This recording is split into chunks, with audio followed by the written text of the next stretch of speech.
सप्तशृंगी किचनमध्ये आज आपण बनवणार आहोत मूग डाळ हलवा। तामझाम न करता, डाळ न भिजवता अगदी झटपट तयार होतो।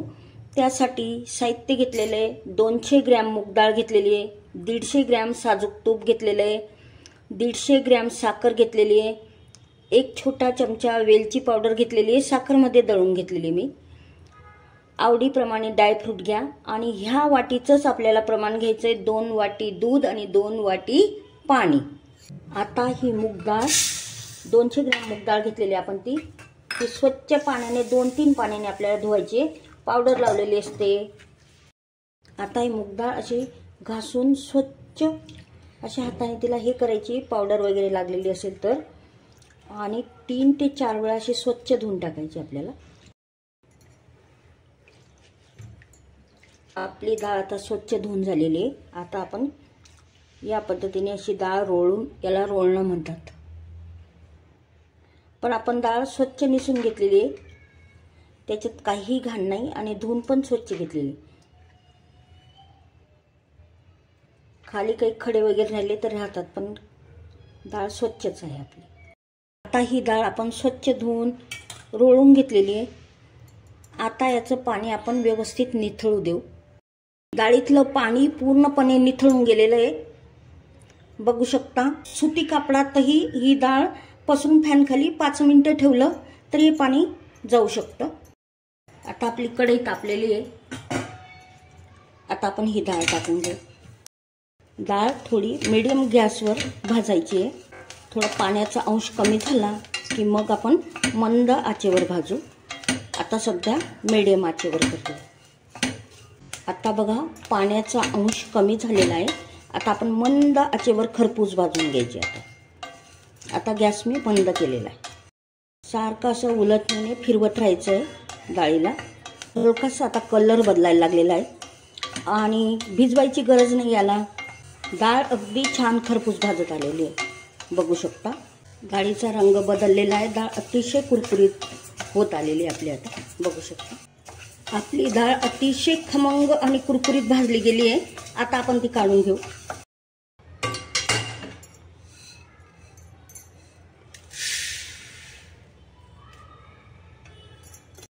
या पद्धतीने आपली डाळ कुरकुरीत भाजली गेलेली आहे। डाळ गार होऊन याचं आपल्याला रवा पीठ करून घ्यायचं आहे। जर तुमच्याकडे पाहुणे येणार असतील तर अशी डाळ धुवून पाणी निथळून गरम करून घेतली आणि पीठ करून ठेवलं तर आपल्याला अचानक 10 दिवस तरी हे पीठ आरामशीर टिकेल, पण फ्रीजमध्ये ठेवावं लागेल। आपली डाळ गार होत आहे तोपर्यंत आपले बदाम काजू थोडे टेचून घेऊ आपण। बघू शकतात या पद्धतीने आपले बदाम काजू असे टेचून घेतलेले आहेत मी। आता आपली डाळ गार झालेली आहे, आपण ही 2 वेळा म्हणजे थोडी थोडी 2 वेळा करायची आणि मग रवाळ अशी दळून घ्यायची। जास्त जाडही नाही बारीकही नाही, असं मीडियम ठेवायचं आहे। आता शिल्लक राहिलेली डाळ आपण ह्या पद्धतीनेच दळून घेऊ। 200 ग्रॅम मुगाच्या डाळीचं पीठ तयार झालेलं आहे। आता आपण मुगाच्या डाळीचा हलवा बनवूया। आपण 150 ग्रॅम तूप घेतलं होतं, त्याच्यातलं थोडंसं तूप काढून घेऊ। आता हे बदाम काजू या गरम तुपात टाकून घेऊ। पावसाळी असल्यामुळे या फोडणीच्या कढईतच आपण असं ठेवणार आहोत। आता ह्या वाटीने आपण मुगाची डाळ घेतली होती, त्याच वाटीने 2 वाटी दूध घ्यायचं आहे आपल्याला। ही पहिली वाटी दूध झालेलं आहे, 1 वाटी दूध झालेलं आहे आपलं, ही दुसरी वाटी दूध।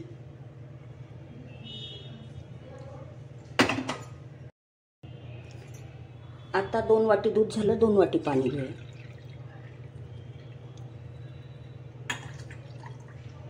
याच वाटीने घेतलं।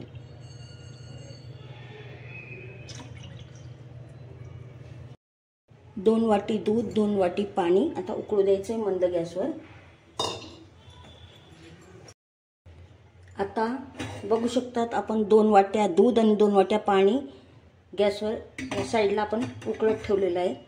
आता आपण मुगाच्या हलव्याची तयारी करूया। त्यासाठी आता आपलं कढई तापलेली आहे, त्यात आपण थोडं थोडं तूप टाकायचं, पूर्ण टाकायचं नाही.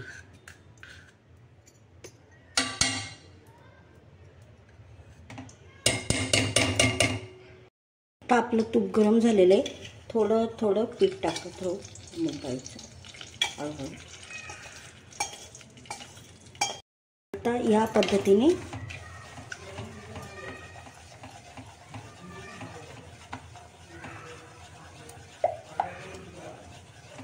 तुपात व्यवस्थित भाजायचं. वेलची पावडर, या पद्धतीने हे मिश्रण झालेले बघू शकता तुम्ही. मी तूप थोडं जास्तच टाकलं आहे, कारण मुगाच्या हलव्याला तूप जास्तच लागतं. 2 वाटी दूध आणि 2 वाटी पाणी घेतलेलं होतं, ते जसं लागेल त्या प्रमाणात टाकू. आता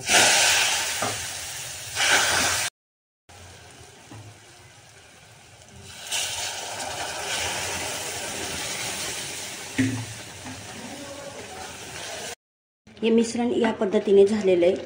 पूर्ण आपण 4 वाट्या टाकलेलं आहे. त्याच्यात 2 वाट्या दूध 2 वाट्या पाणी टाकलेले. आता साखरेचं एवढं प्रमाण आहे, पण आम्ही गोड जास्त खात नाही, मी थोडीच साखर टाकणार आहे. तुम्ही तुमच्या आवडीप्रमाणे साखर टाका. जवळजवळ मी अर्धीच वाटी साखर टाकलेली. काजू गरम तुपात करून घेतले होते, ते आपण असं टाकून घेऊया. आता थोडंसं तूप टाकून घेऊ आपण आता साईडने.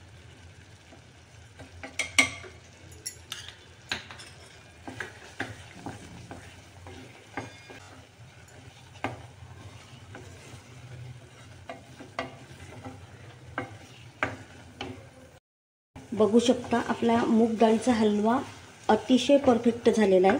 हे बघा, खाली चिपकत नाही आहे. तुम्हाला वाटल्यास तुम्ही तूप टाकू शकता. बघू शकता आपला हलवा अगदी अप्रतिम झालेला आहे.